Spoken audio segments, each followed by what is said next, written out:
irmãos. O capítulo 12, ele nos está mostrando aqui uma crescente animosidade e rejeição a Jesus por parte dos fariseus. Nós vemos aqui essa malícia deles se colocando mais em evidência, né? E essa animosidade mais evidente também. E aqui a gente vê o que abre as portas de tudo isso, começa com a questão do sábado, né? E eu quero fazer aqui alguns destaques. Primeiro, a gente vê aí os discípulos pegando espigas ou arrancando espigas no sábado. A Bíblia Viva, a nova tradução da linguagem de hoje, acrescenta espigas de trigo, mas reparem que o original só diz espigas. Pode ser tanto trigo, pode ser também cevada. Pode ser milho? Eu já vi alguns comentaristas falando de milho, mas o milho não era conhecido naquela região nessa época, né? O milho provém aqui do Novo Mundo e não era conhecido no restante do mundo, só depois da descoberta da América.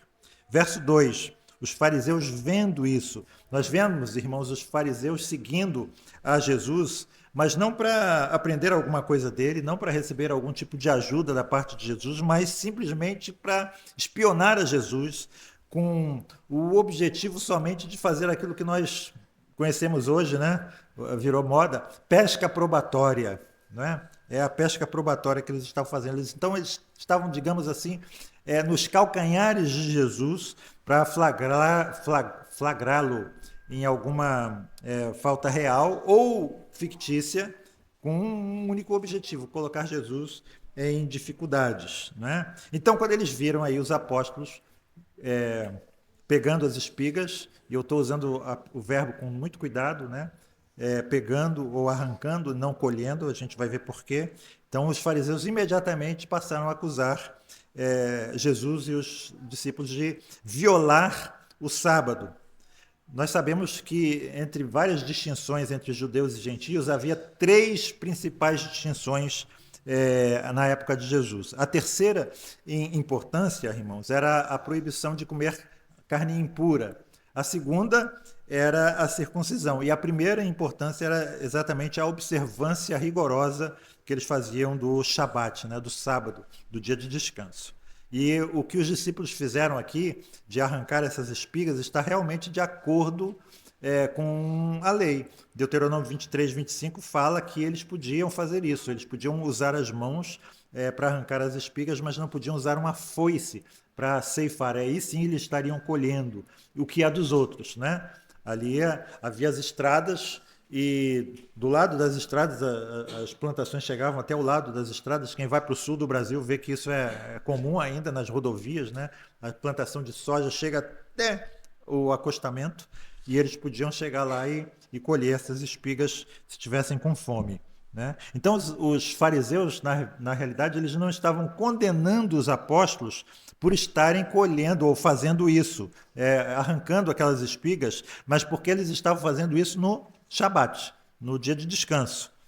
E, irmãos, os fariseus haviam já colocado uma carga muito grande sobre esse dia. Eles estabeleceram uma multidão de normas que não estão prescritas na Bíblia Sagrada a respeito disso. Somente no Talmud existem 24 capítulos sobre a questão da guarda do sábado, com centenas e centenas de regulamentos extremamente detalhados. Por exemplo, eles estabeleceram que colher, esfregar, debulhar e preparar uma refeição era um trabalho. E também que arrancar espigas era trabalho. Então, para os fariseus, os discípulos e Jesus pecaram várias vezes. Ao arrancar o trigo, eles eram culpados de colher. Ao esfregá-lo entre as mãos, se for o trigo, né? Eles eram culpados de debulhar. E por todo esse processo de arrancar, esfregar, debulhar, eles eram culpados de preparar uma refeição. Mas os fariseus não estavam satisfeitos somente com essas regras. Por exemplo, outras coisas. É proibido levantar cargas no sábado. Mas o que é uma carga? Então os fariseus estabeleceram que carga seria qualquer coisa mais pesada do que 2 passas de figo. Tirar água do poço também é trabalho, no sábado. Ter relação sexual no sábado também é trabalho. Comer um ovo que uma galinha colocou no sábado, botou no sábado, também é violar o sábado. Quem costuma ver aqui a Aline, Israel com a Aline, né? Um canal no YouTube, ela, um desses apresentações dela, um desses vídeos, ela fala que, especialmente em Jerusalém, existe o elevador do sábado. Já viram isso? O elevador do sábado? É, apertar o botão do elevador é trabalho. Então, um prédio alto, como é que você vai subir e descer? Então, existe o elevador do sábado, é igual um ônibus que tem os horários. Então, em tal hora, minuto, o elevador vai parar nesse andar. Então, você chega, espera a hora, o elevador para, abre a porta, você sobe, entra e ele vai até o térreo. E depois, na volta, a mesma coisa. Em determinados horários, ele vai parar em determinados andares. Você não aperta o botão, você não está trabalhando no sábado. Né? Então reparem, irmãos, que os fariseus eles se sentiam aqui plenamente justificados em acusar os discípulos de desobedecer à lei de Jesus, deixar que eles fizessem isso. Mas, na realidade, eles não estavam desobedecendo à lei, eles estavam desobedecendo às tradições rabínicas, judaicas, com relação à lei de Deus, que se tornaram mais importantes do que a própria lei. E para responder a essa acusação, Jesus usou 3 argumentos aqui. Primeiro, ele cita o rei Davi. Essa história está em 1 Samuel 21, a partir do verso 1. Quando os homens de Davi, estavam muito famintos, eles entraram no tabernáculo, não no templo, porque naquela época o templo não havia sido construído, e eles comeram os pães da proposição que só os sacerdotes podiam comer. E nós vemos em Levítico capítulo 24 que esses eram 12 pães oferecidos no tabernáculo como uma oferta em agradecimento por aquilo que Deus nos dá em termos de alimento a cada dia. E eles eram substituídos toda semana e os pães velhos passavam a ser então dos sacerdotes, que eram os únicos que podiam comer esses pães. Mas reparem que, devido à fome, Davi e os seus homens comeram esses pães e ninguém acusou Davi de nada. Né? Segundo lugar, Jesus cita o trabalho que se fazia no templo no dia de sábado. E o ritual do templo, irmãos, era muito trabalhoso. Acender o fogo, abater os animais, esfolá-los, cortar, lavar, levantá-los até o altar e outras tarefas.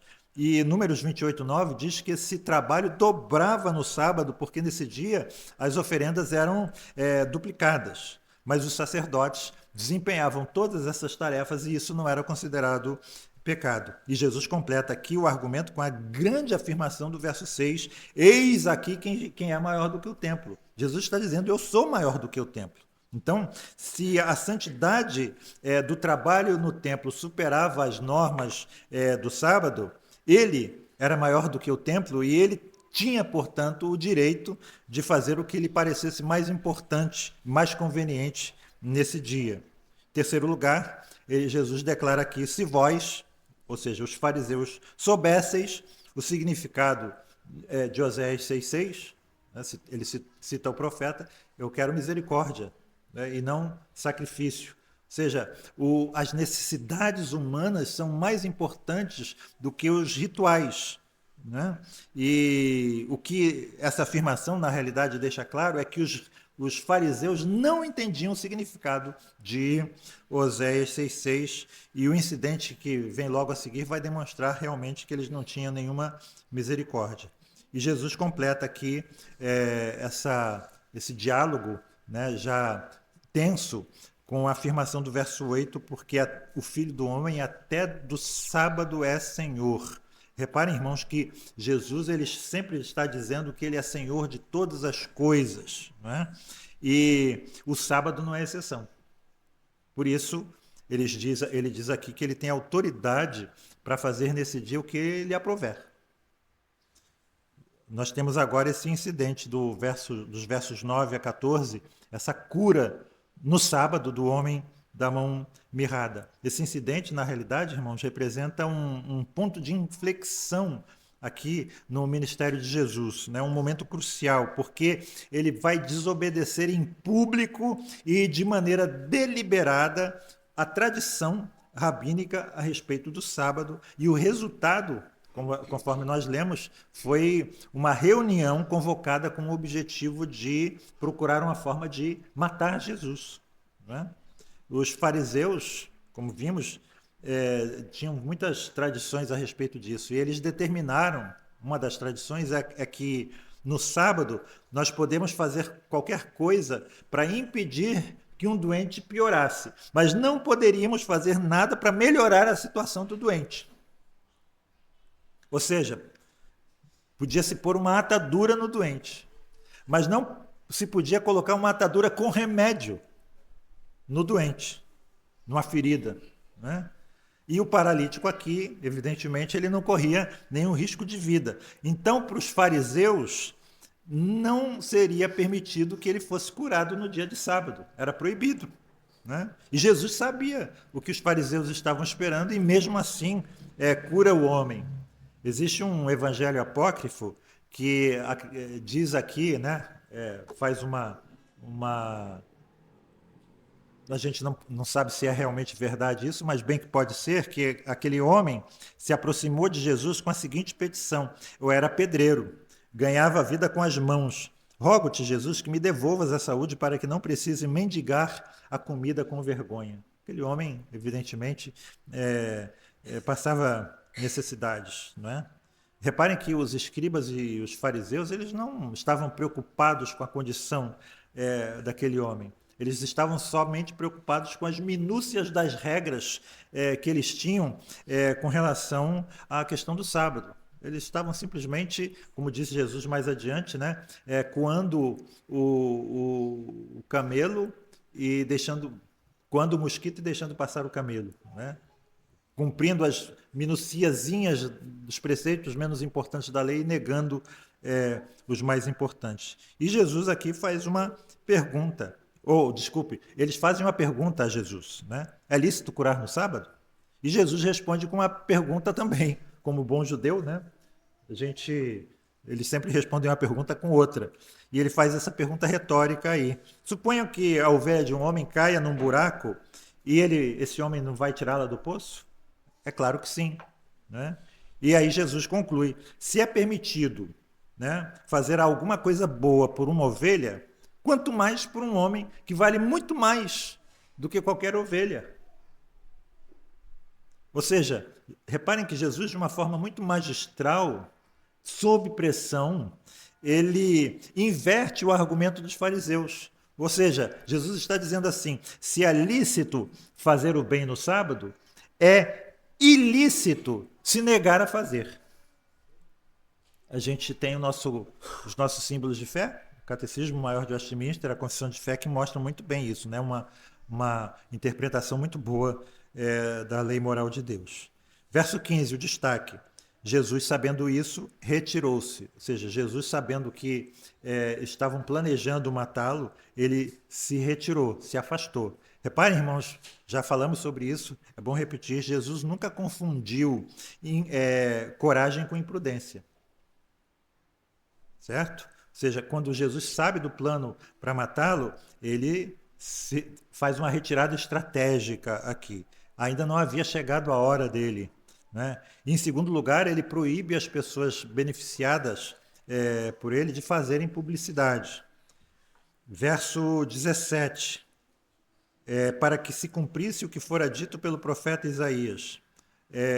Mateus aqui, ele emprega aqui nos versos 18 a 21, Isaías 42, de 1 a 4, para resumir a obra de Jesus.